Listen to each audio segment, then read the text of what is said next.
Olá a todos, graça e paz do Senhor. Então, bem-vindos a mais uma Escola Bíblica Dominical. O tema é a escatologia pelo livro do profeta Daniel. Escatologia é o estudo dos eventos finais, da consumação das coisas. Então, quando a gente fala de assunto escatológico, geralmente a gente pensa lá no livro de Apocalipse. Mas Daniel, assim como Apocalipse, tem bastante coisa para estudar da escatologia. Bom, este estudo aqui ele vai ser do capítulo 2, do capítulo 7, do capítulo 8,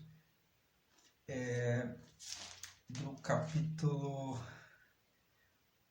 capítulo 10 e 11 também. Vamos vendo aqui o que dá para fazer. Então, o primeiro capítulo a ser estudado aqui do livro de Daniel é o capítulo 2.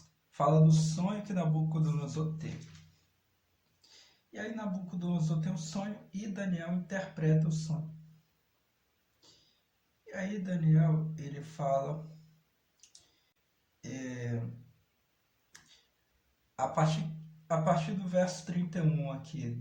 Tu, ó rei, olhavas, e eis uma grande estátua cujo esplendor era extraordinário, estava de pé, frente a ti, e seu aspecto era impressionante. Sua cabeça era de ouro puro, seu peito e seus braços eram de prata, e seu ventre e suas coxas eram de bronze, suas pernas eram de ferro, e seus pés em parte de ferro e em parte de barro.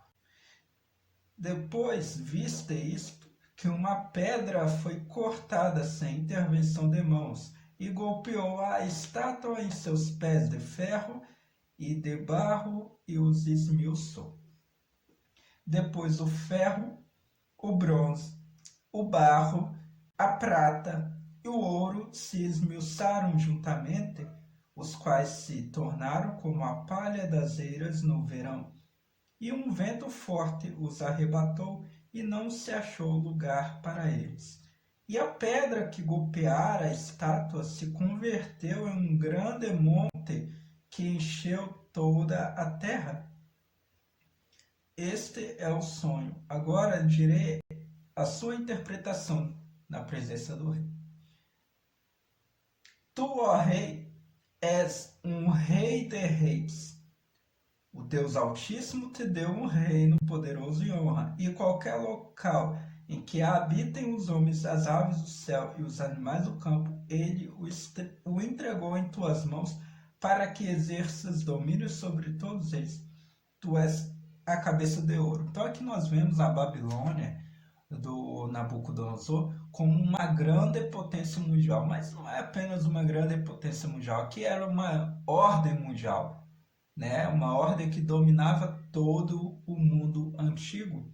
Então a Babilônia estava sobre essa ordem, era a cabeça de todo esse governo. Contudo, depois de ti surgirá outro reino inferior ao teu. Então a outra ordem mundial, ela foi inferior. Depois veio uma outra ordem mundial, o terceiro reino, qual será de bronze e exercerá domínio sobre toda a terra. Está vendo que são reinos que exercem domínio sobre toda a terra, são ordens mundiais. E um quarto reino será forte como o ferro, e assim como o ferro golpeia e esmiuça tudo, assim também ele triturará, subjugará tudo. Quanto ao que viste dos pés e dos dedos, 5 em cada 10, formando 10. Isso aqui é importantíssimo para comparar com algo lá de Apocalipse, Então aqui dos 10, Quanto ao que viste dos pés e dos dedos, que eram em parte de barro, de oleiro e em parte de ferro, será um reino dividido. Contudo, haverá nele algo da força do ferro, tal como viste, o ferro misturado com o barro comum, e tal como os dedos dos pés que viste eram em parte de ferro, em parte de barro. Uma parte do reino será forte e a outra parte será fraca. Quanto ao ferro misturado com o barro comum, que vis, assim se misturarão por meio da descendência humana, mas não se unirão uns com os outros como o ferro não se une com o barro. Deixa eu adiantar aqui, potências, né, governos, no topo aí dos governos mundiais, não a nível de ordem mundial, mas unirão e darão o seu domínio à nova ordem mundial, mas esses governos eles não terão um laço sanguíneo, enfim, são potências aí, cada um individual em suas nações. Aí depois fala do reino eterno, né? Dá uma lida aqui no 44 e 45. E nos dias desses reis, o Deus do céu estabelecerá um reino eterno, que jamais será destruído. O reino não será deixado a outro povo, mas despedaçará e destruirá todos estes reinos. E ele permanecerá para sempre, tal como viste que do monte foi cortada a pedra sem intervenção de mãos, e que despedaçou o ferro, o bronze, o barro, a prata e o ouro. O grande Deus te deu a conhecer o que acontecerá nos últimos dias. O sonho é verdadeiro e fiel à sua interpretação. Então aqui, Daniel foi o único ali daqueles sábios na Babilônia, naquele tempo do Nabucodonosor, capaz de interpretar aquele sonho do rei. Então, ele fala o sonho sem ter ouvido, né, da boca do Nabucodonosor. Ele já profetiza, ele tem aquele sonho, o conhecimento do sonho, e já interpreta. E aí na interpretação ele fala essas coisas, são governos que viriam, né, governos mundiais, ordens mundiais que viriam, por fim o reino do Senhor, que é a pedra que esmiuça todos esses reinos. Então, isso aí é o que vai acontecer no final, né, de tudo, na consumação desses governos mundiais, aí pelo capítulo 2. Então, agora vamos lá no capítulo 7. 4 bestas, 4 feras, animais selvagens são vistos por Daniel. Então Daniel tem uma visão, já na época do rei Beltesazar. Daniel tem um sonho e visões em sua cabeça. Eu estava olhando em uma visão noturna, ou seja, num sonho, e eis que os 4 ventos do céu agitavam o grande mar, que grande mar é o mar Mediterrâneo. E do mar surgiam 4 enormes bestas diferentes umas das outras. A primeira está fazendo referência ao Império Babilônico, né? Faz referência ao Império Babilônico.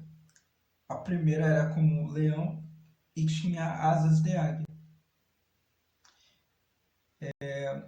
Eu via que lhe arrancaram suas asas.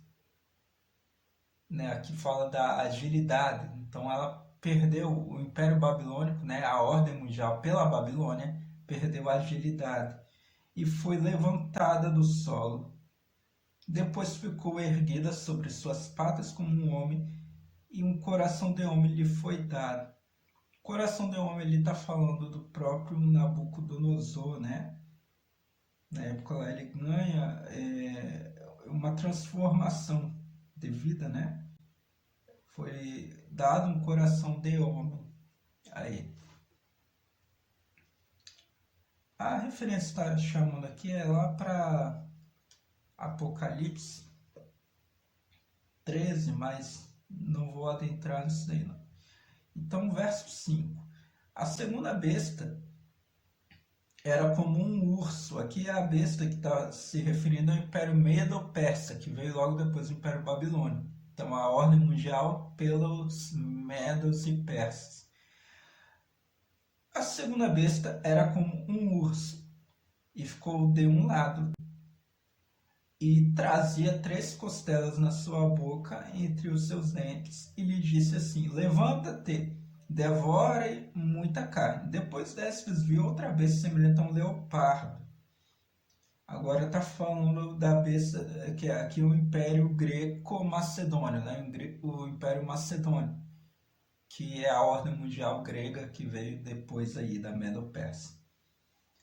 E tinha 4 asas de aves. Aqui 4 asas, está falando para os lados que ela voou, a ave, né? Para voar, para onde ela se espalhou. E lembrando que após a morte de Alexandre o Grande, nós vamos ver no capítulo seguinte, no capítulo 8, ele se divide em Seleucida, Lisímaco, Ptolomeu e Cassandro, em 4. Então são 4 governantes que vêm dele, então são 4 asas de aves sobre suas costas. Essa besta tinha 4 cabeças, né? Os 4 governantes aí que eu citei, e lhe foi dado domínio. Depois dessas, eu via na visão noturna a 4ª besta. Aqui está se referindo a uma besta terrível, forte e extraordinariamente poderosa, a qual tinha grandes dentes de ferro, devorou, despedaçou e pisoteou os restos com suas patas. Era diferente de todas as bestas que lhe precediam e possuía 10 chifres.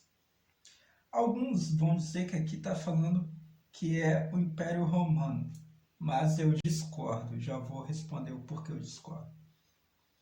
Estava refletindo a respeito de seus chifres quando surgiu dentre deles um chifre pequeno.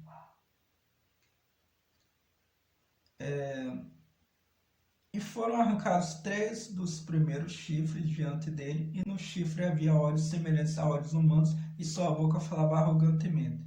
Aqui já está falando do período do Anticristo. Essa outra besta, a 4ª, pode ser entendido como Império Romano?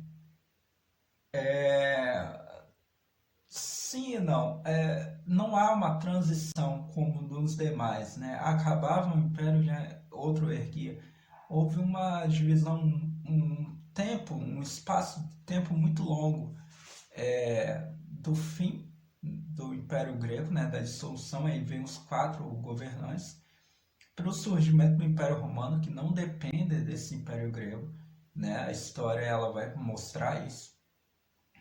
E esse outro animal terrível já é um período em que cria-se as potências mundiais para uma nova ordem mundial. Então já é o período da nova ordem mundial. Só que aqui ela ainda está em transição. No verso 7 a gente vê que ela possuía 10 chifres. Chifre é o que é poder, né? São governos, são poderes. Então são as 10 potências mundiais, não são aquelas 10 tribos que originaram o Império Romano, não. Eu não acredito dessa forma, eu acredito nessa forma que eu estou explicando aqui. Você pode discordar, beleza. Tem uma argumentação boa, quem defende a ideia de ser o Império Romano e dessas 10 tribos é uma argumentação boa, é válida, mas não é a verdade absoluta, assim como eu exponho a minha verdade de um modo diferente de interpretar aqui o verso 7 de Daniel capítulo 7. E também, né, é uma argumentação boa, não é também a verdade absoluta. Então você escolha aí o que é mais importante aí para você. Mas até o verso 6 a gente está em conformidade aí, a maioria, né? Aí o verso 7 nos fala que o Império Romano, inclusive a nota de rodapé aqui dessa Bíblia. Então, essa besta possui 10 chifres, então são as 10 potências mundiais. Estava refletindo a respeito de seus chifres quando surgiu dentre eles um chifre pequeno. E foram arrancados 3 dos primeiros chifres de diante dele. E no chifre havia olhos semelhantes a olhos humanos, e sua boca falava arrogantemente. A gente vai ver que esses poderes, eles entregam, né? Essas potências entregam seu poder à besta, né? Eles entregam o poder à besta. E ali aparece um pequeno, arrogante, e derruba os demais. No meio dos 3 maiores, que pelo visto não está nesse cenário aí dos 10. É um chifre pequeno que aparece aí. Aí alguns vão interpretar com Daniel 8, o chifre pequeno de Daniel 8. Calma aí, a gente vai chegar lá. Então, três maiores. Se for olhar no cenário geopolítico de hoje, seria quem? Estados Unidos, China, estaria aí entre os maiores. Quem mais? E aí viria um outro pequeno, coisa que eu já falei aqui no canal, de onde que ele vem, enfim. E aí do nada, e olha que esse aí que eu falei aqui no canal não tá, né? Baseado lá em Ezequiel 38, 39, não tá no meio desses 10. Você olha aí quem são os 10 maiores hoje. Não tem esse país aí não. Então, estava eu olhando que se estabeleceram tronos e se assentou o ancião de dias. Aqui já é na parte do juízo final, né? Não é nada de juízo investigativo dos adventistas, não, né? Pelo amor de Deus. Então, fala aqui, ó, estava eu olhando que mataram a besta, no caso aqui é a destruição do governo do anticristo. Essa última besta aqui, do chifre pequeno em si, é do governo do anticristo. E seu corpo foi destruído e foi lançado ao fogo abrasador, porque a besta e o falso profeta vão ser lançados lá no lago de fogo. As demais bestas também se lhes despojou de seu domínio, mas se lhes prolongou a vida até um tempo definido. Então, até por um tempinho, ficaram aí as potências, né? Aí o domínio foi entregue, né, a glória e o reino para que servisse todos os povos, nações e línguas. Seu domínio será um domínio eterno e nunca deixará de existir. Seu reino não será destruído. Versículo 14, aqui de Daniel 7. Agora Daniel 8 vai falar aqui, deixa eu ver como é que tá o tempo, né? Eu tô com um problema aqui para gravar. Infelizmente, né? Aqui tem mais uns minutos aí. Enfim, então Daniel 8 vai falar da visão do carneiro e do cabrito. Aí o pessoal vem falar que é Roma. Você está falando que é Grécia e a pessoa tem capacidade de falar que é Roma. Então o verso 8 fala assim: o cabrito se engrandeceu sobremaneira e quando se fez forte foi quebrado seu grande chifre. É que grande chifre, o Códex Ambrosiano fala que é a morte de Alexandre, filho de Filipe. Aqui é o Alexandre Grande, né? Que dominava o Macedônio, que dominava sobre o Império Greco-Macedônio.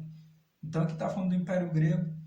Foi quebrado esse chifre, ou seja, morreu Alexandre o Grande. Mas debaixo dele surgiram 4 chifres visíveis para os 4 ventos do céu. Lembra? 4 asas, né? 4 ventos, enfim.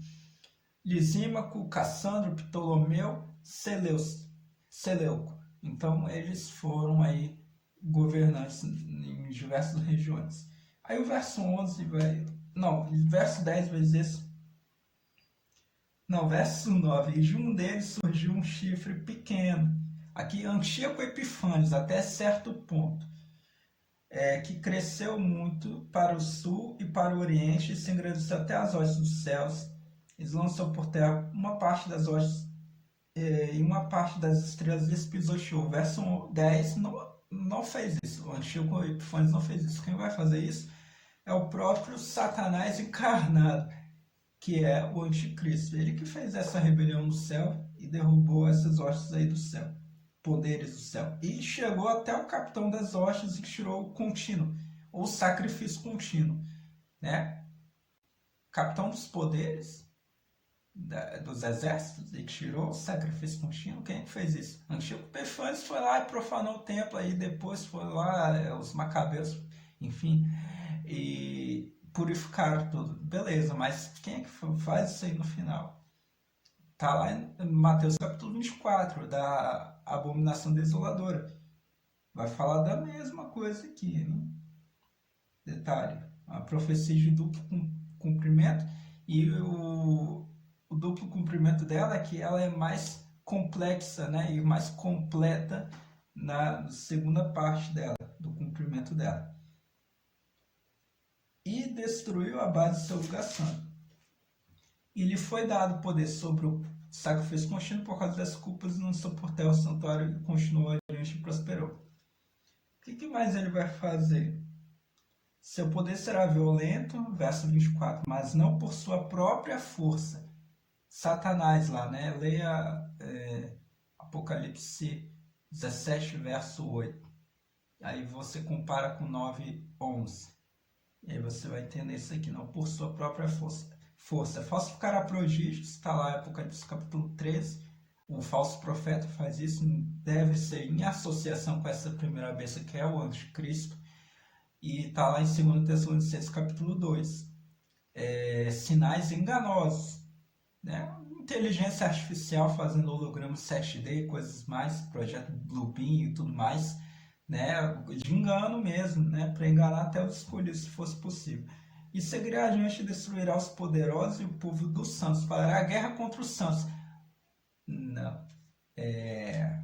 Quando você pega a história narrando o que aconteceu lá, que o Chico Epifanes fez, ele se une ali com os árabes, né? E faz ele levanta contra Jerusalém. Tem uma destruição aqui, e o povo dos santos, mas a forma que vai ser depois vai ser mais violenta ainda. Será um poder violento. Sim, foi violento lá no passado, mas vai ser mais ainda no futuro. Lá em Apocalipse 3 fala que os santos, né, terá uma guerra contra os santos e vai prevalecer. Aqui Daniel, nos demais capítulos também, que nós vamos ler adiante. Com seu domínio fará prosperar o engano por seu poder, seu coração se ensorbecerá e sigilosamente corromperá muitos. Contra o príncipe, olha só, verso 25, contra o príncipe dos príncipes se levantará, mas será derrubado com facilidade. Te pergunto, Antíoco Epifanes lutou contra Jesus, o príncipe dos príncipes? Não lutou, meu cara. Antíoco Epifanes não fez isso. Tá vendo como o pequeno chifre de Daniel capítulo 8 não é apenas Antíoco Epifanes? Isso vai se cumprir totalmente igual o capítulo 7 fala. Capítulo 7, o pequeno chifre, perfeitamente descreve o período do anticristo, o governo do anticristo. E é aqui, é a continuidade de Daniel capítulo 8. Né? Eu não vou adentrar a parte das 70 semanas, né, de Daniel. Hoje o assunto não é esse. Vai ser para um outro domingo, tá? O domingo que vem a gente vê esse assunto. Mas hoje a gente vê a escatologia dentro do livro de Daniel, exceto a parte das 70 semanas, a gente encontra isso, uma profecia de duplo cumprimento aqui, ó, Daniel capítulo 8, verso 25. Quem se levanta contra o príncipe dos príncipes é o anticristo, não é o Antíoco Epifanes. Então ele fala 2.300 tarde de manhã, né? Não é o cálculo adventista, né? Do Miller lá, né? Enfim, e depois dos adventistas, enfim. Não, essa parte aqui, ela tem um cumprimento que nós vamos ver lá na parte das 70 semanas, né? No domingo que vem. Então, essa aqui é o capítulo 8. Agora nós vamos ver alguns pontos aqui de Daniel. Capítulo 9 eu não vou ver, que é a parte das 70 semanas. Então vamos ver no capítulo 11 e capítulo 12, para encerrar isso aqui. Eu estou com uma dificuldade para gravar aqui, então se você ver cortes aqui neste vídeo, isso aqui não é uma live, né? De acordo com os meus compromissos aqui deste final de semana, eu não pude transmitir como live, né? Então está sendo uma transmissão. Então, como eu estou tendo uma dificuldade para gravar, estou tendo que fazer pausas. Então, se você ver aí um corte no vídeo, né, de um ponto ao outro, não se assuste, tá? Continue vendo, né? Vá até o fim, que é interessante esse assunto. Então, continua aí. Bom, então, continuando o capítulo 11, ele vai dizer assim, verso 2. E agora te mostrarei a verdade. Também surgirão 3 reis na Pérsia, e um quarto se enriquecerá com grandes riquezas, mais do que todos eles. E quando ficar poderoso em sua região, instará todos os reinos dos gregos.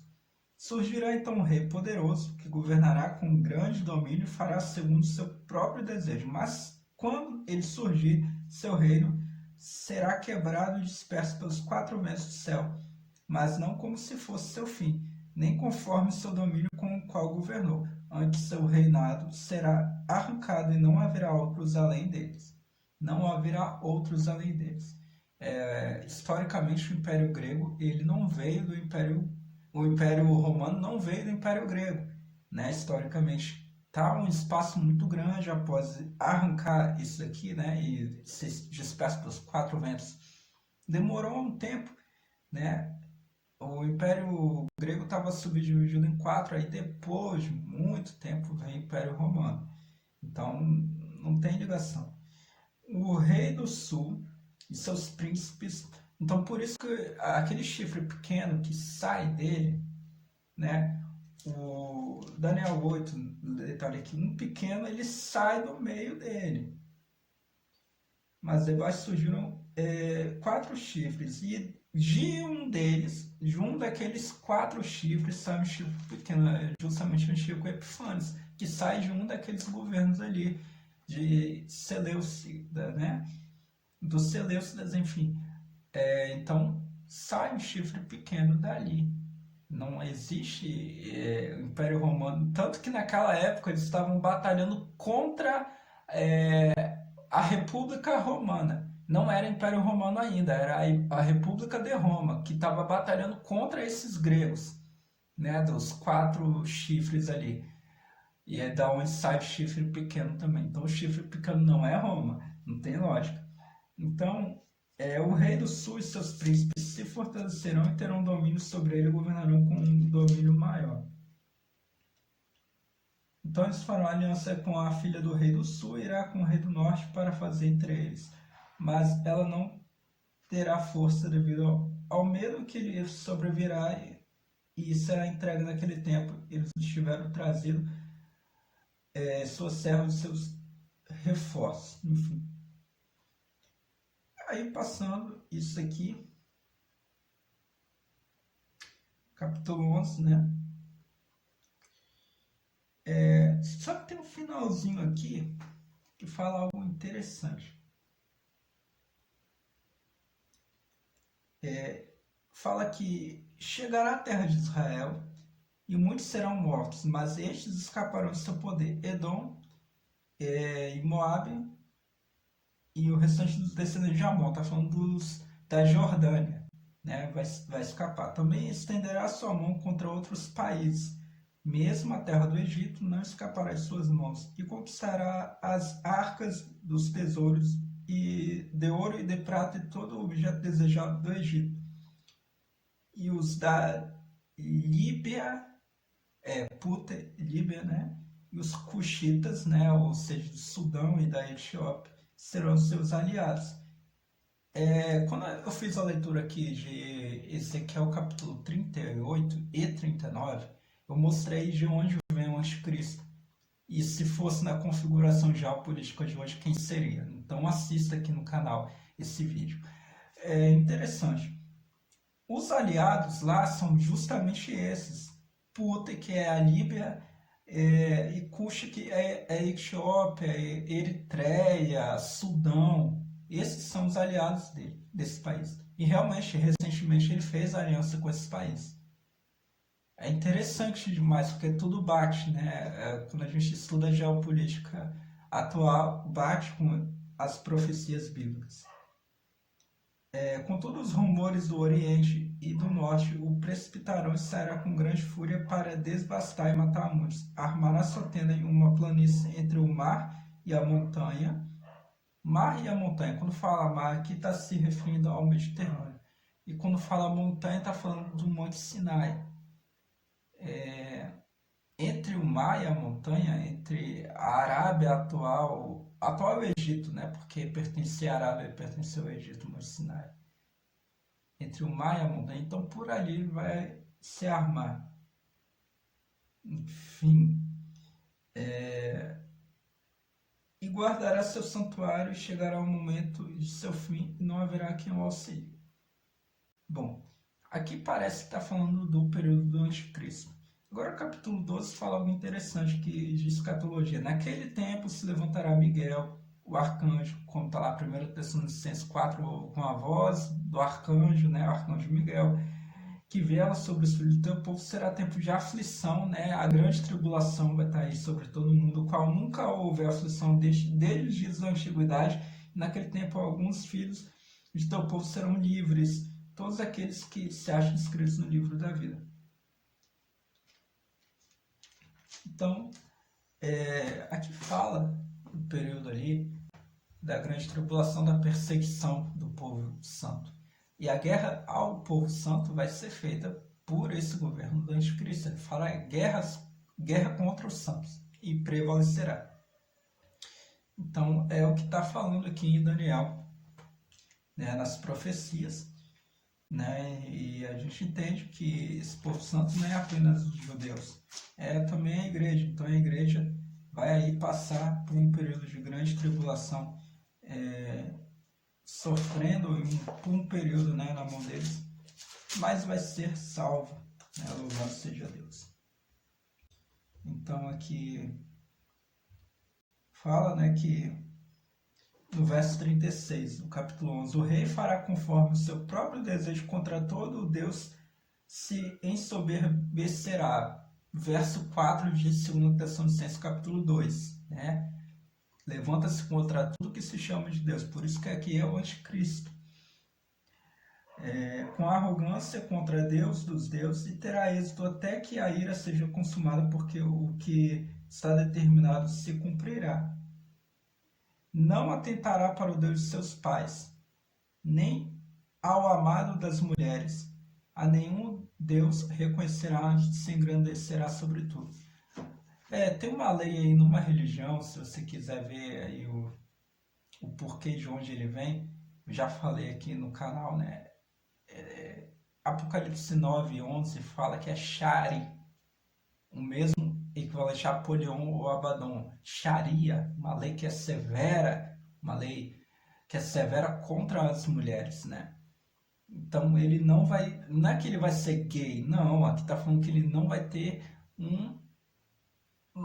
ele não vai ter um cuidado com a mulher, não, ele vai ser duro, rude com a mulher, ele não vai seguir os deuses de seus pais, como está falando no 17:8 de Apocalipse, como fala aqui também nas profecias de Daniel, não segundo seu auxílio, mas por intermédio de Satanás, é o próprio espírito de Satanás nele, né? Então, esse que é o anticristo. Então, essa é a escatologia, o básico, né, que nós podemos ver desses capítulos, capítulo 2, 7, capítulo 10, capítulo 11 e capítulo 12, né, de Daniel. 2, 7, 8, 11 e 12 de Daniel, essa parte escatológica aí. Eu não entrei ali na parte da abominação desoladora e nem das 70 semanas, que é o assunto para a EBD do próximo domingo. Então, não perca. Se você não é inscrito, inscreva-se no canal, ative o sininho de notificação e até mais. Graça e paz.